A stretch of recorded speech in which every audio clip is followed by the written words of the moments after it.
ಸ್ವಯಂ ಪಾಕ ಅಭಿಮಾನಿಗಳಿಗೆ ಸ್ವಾಗತ. ಇವತ್ತು ನಾವು ಬಹಳ ಸುಲಭವಾಗಿ ಮಾಡಬಹುದಾದಂತ ಆರೋಗ್ಯಕರವಾದ ಈ ರಾಗಿ ಅಂಬ್ಲಿನ ಹೇಗೆ ಮಾಡೋದು ಅಂತ ನೋಡೋಣ.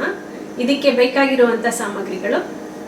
ರಾಗಿ ಅಂಬ್ಲಿ ಮಾಡಬೇಕಾದ್ರೆ ಇಷ್ಟಿಷ್ಟೇ ಕ್ವಾಂಟಿಟಿ ಹಾಕಬೇಕಂತ ಏನಿಲ್ಲ.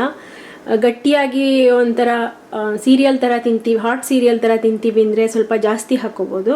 ನೀರಾಗಿ ಕುಡಿತೀವಿ ಅಂತಂದರೆ ಹಿಟ್ಟನ್ನು ಕಡಿಮೆ ಮಾಡಿಕೊಂಡು ನೀರನ್ನು ಜಾಸ್ತಿ ಹಾಕೋಬೋದು. ಸುಮ್ಮನೆ ಇಲ್ಲಿ ಅಪ್ರಾಕ್ಸಿಮೇಟಾಗಿ ನಮ್ಮ ಮನೆಯಲ್ಲಿ ನಾನು ಹೇಗೆ ಮಾಡ್ತೀನೋ ಆ ಅಳತೆನ ಹೇಳ್ತಾ ಇದ್ದೀನಿ. ಸೊ ಇಲ್ಲಿ 3 ಟೇಬಲ್ ಸ್ಪೂನ್ನಷ್ಟು ರಾಗಿ ಹಿಟ್ಟನ್ನು ಇಟ್ಕೊಂಡಿದ್ದೀನಿ. 3 ಟೇಬಲ್ ಸ್ಪೂನ್ ರಾಗಿ ಹಿಟ್ಟಿಗೆ 1.5 ಕಪ್ ನೀರು ಇಟ್ಕೊಂಡಿದ್ದೀನಿ. ಚಿಟಿಕೆಯಷ್ಟು ತುಪ್ಪ ಹಾಕ್ತೀನಿ ನಾನು, ಬಟ್ ತುಪ್ಪ ಹಾಕಲೇಬೇಕಂತೇನಿಲ್ಲ. ಸುಮಾರು 1/4 ಟೀ ಚಮಚದಷ್ಟು ಉಪ್ಪು. ಈ ಅಂಬ್ಲಿಗೆ ಬೇಕಾದರೆ ನೀವು ಕಡದ ಮಜ್ಜಿಗೆ ಇದ್ದರೆ ಅದನ್ನು ಮಿಕ್ಸ್ ಮಾಡ್ಕೋಬೋದು, ಇಲ್ಲ ನಿಮ್ಗೆ ಮೊಸರನ್ನ ಬೇಕಾದ್ರೆ ಬೀಟ್ ಮಾಡ್ಕೊಂಡು ಮಜ್ಜಿಗೆ ಥರ ಮಾಡ್ಕೊಂಡು ಹಾಕೋಬೋದು. ಎನಿವೆ ನೀರು ಹಾಕಿ ಮಾಡಿರ್ತೀವಲ್ಲ ಹಾಗೇನೂ ಕೂಡ ಕುಡಿಬಹುದು. ಈ ರಾಗಿ ಹಿಟ್ಟನ್ನು ಒಂದು ಪಾತ್ರೆಗೆ ಹಾಕ್ಕೊಳ್ಳಿ.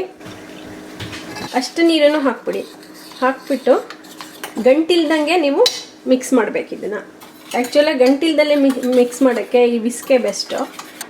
ಮಿಕ್ಸ್ ಆಗಿದೆ.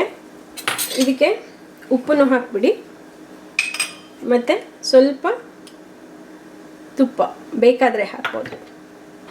ಮೀಡಿಯಮ್ ಊರಿನಲ್ಲಿ ಕುದಿಯೋಕೆ ಇಡಬೇಕು.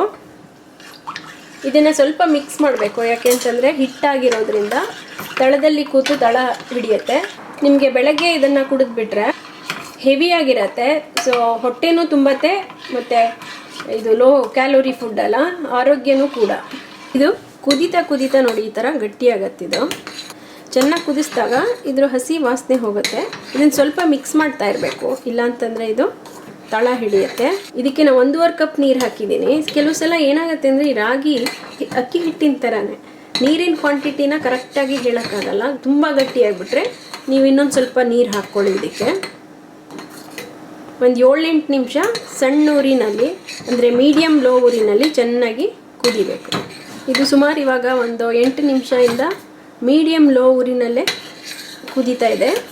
ಇವಾಗ ಇದಾಗಿದೆ. ಇದು ಇಷ್ಟು ಗಟ್ಟಿ ಇರುತ್ತೆ. ಇವಾಗ ಆಫ್ ಮಾಡಿಬಿಡಿ. ನೀವು ಬೇಕಾದರೆ ಇದಕ್ಕೆ ಇನ್ನೊಂಚೂರು ನೀರು ಹಾಕೋಬೋದು.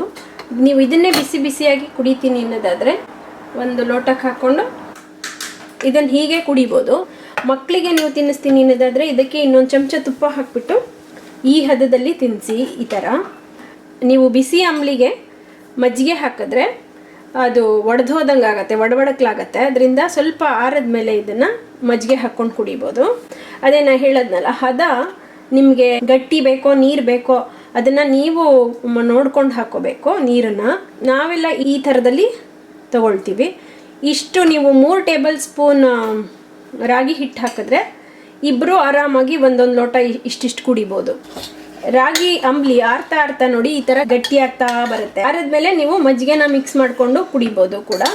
ಕಡದ ಮಜ್ಜಿಗೆ ಹಾಕ್ಕೊಂಡ್ರೆ ತುಂಬ ಒಳ್ಳೆಯದು. ನೀವು ಮಜ್ಜಿಗೆ ಮೊಸರು ಏನು ಹಾಕೋತೀರೋ ಅದು ಕೂಡ ನಿಮ್ಮ ಹದಕ್ಕೆ ಅನುಗುಣವಾಗಿ ಹಾಕೋಬೋದು. ಈಗ ಸುಲಭವಾಗಿ ಮಾಡುವಂಥ ರಾಗಿ ಅಂಬ್ಲಿನ ಹೇಗೆ ಮಾಡೋದು ಅಂತ ಗೊತ್ತಾಯ್ತಲ್ಲ.